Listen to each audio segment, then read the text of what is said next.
Hi everyone. So in the last video we talked about the product rule of exponents, and now we're going to talk about the quotient rule of exponents. The quotient rule of exponents is basically the opposite. So instead of multiplying two numbers, you're going to be dividing two numbers, and when they have exponents with the same bases, we subtract those exponents. So the rule that's written right here is x to the power of a divided by x to the power of b is the same thing as saying x to the power of a minus b.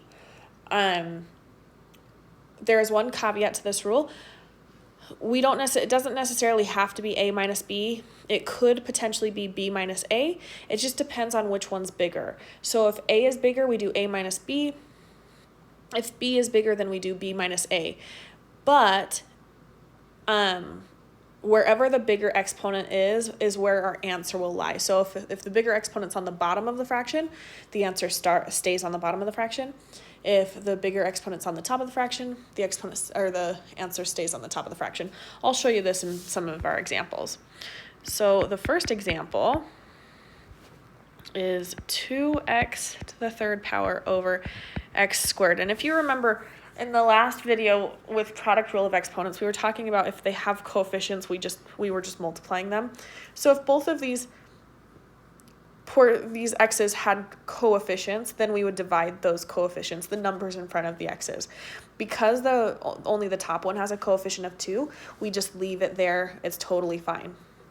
Then we're going to deal with the x's.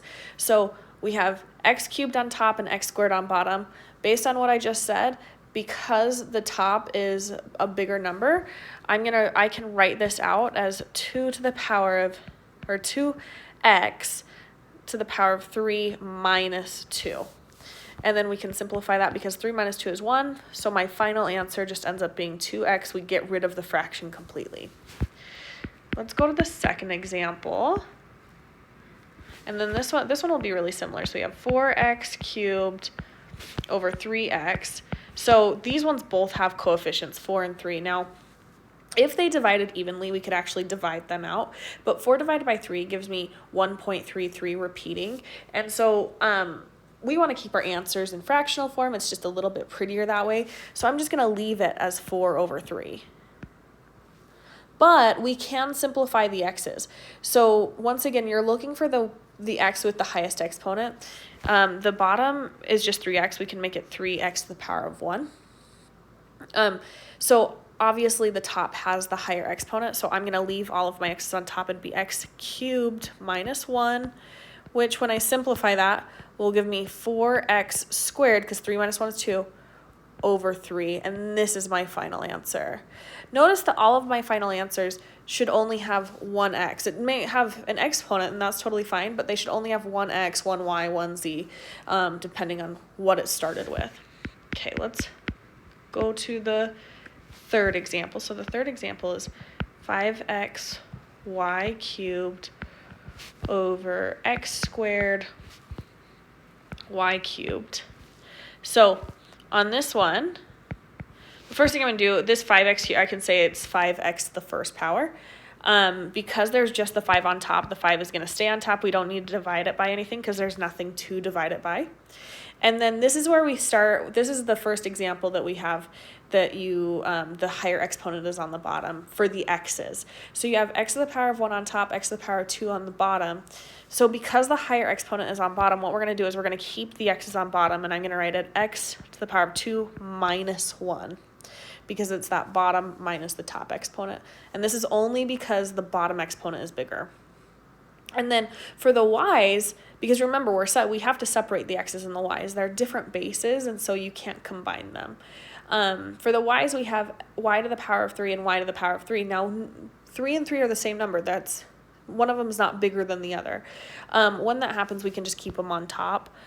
Because what's going to happen, I'll show you, is we subtract them, 3 minus 3, which would give me 5y to the power of 0. Now, there's this rule in exponents that says anything to the power of 0 is equal to 1. So y to the power of 0 is equal to 1. Even if I had x to the power of 0, it would be equal to 1. If I had, I shouldn't box that. That's just kind of like a star, let's say, a rule.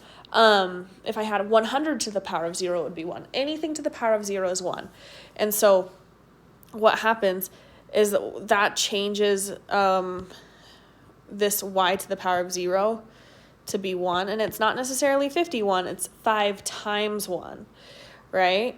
And then the bottom would be x to the power of 2 minus 1, which gives me x to the power of 1. So I can simplify this even a little bit further, because now the top, instead of being 5 y to the power of 0, it's 5 times 1, and we know that 5 times 1 is just 5, so my final answer is 5 over x to the power of 1.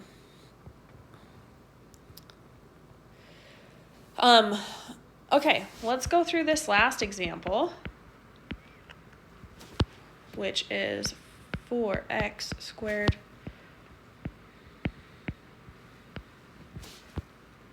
5xy z to the 6th. Okay, so once again, you have a 4 on top, a 5 on bottom for your coefficients.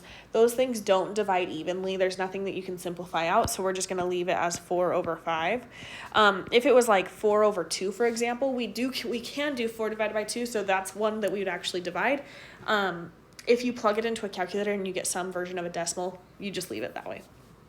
Okay, the other thing that I'm going to do is I'm going to put 1s on all of the variables that don't have exponents, so that we can decide where we're subtracting, whether it stays on the top or the bottom. So let's start with just our x's. On the x's, we have x squared on top and x to the 1 on bottom, which means that it stays on top. We're going to have x squared minus 1. Then for our y's, we have y to the first on the top and y to the first on the bottom. So they're the same number. I'm just going to say we'll just stay on the top. It doesn't really matter, because like we said on the third example, it's going to cancel out anyway. And then for our z's, we have z to the third on top, z to the 6th on the bottom. So that z to the 6th is the bigger one. We're going to leave it on the bottom, so it'll be z to the 6th minus 3 on the bottom. So now let's simplify that out a little bit. We know we're going to keep it as 4 over 5. And then for our x's, we have x to the power of 2 minus 1. Well, 2 minus 1 is 1, so we can just say x to the power of 1. Y to the power of 1 minus 1 will give me y to the power of 0. And then on the bottom, we have z to the power of 6 minus 3, which would give me z to the power of 3, because 6 minus 3 is 3. And then the very last thing we can do, this y to the power of 0 is 1. Now, remember on that third example, we changed it to be 1, and then we just multiplied, which actually just took care of it, because anything times 1 is itself. And so another way to think about it is it just, like when it's to the power of 0, it kind of cancels itself out. So my final answer would just be 4x to the first power over 5 z to the third power. And there we have it, how to use the quotient rule of exponents.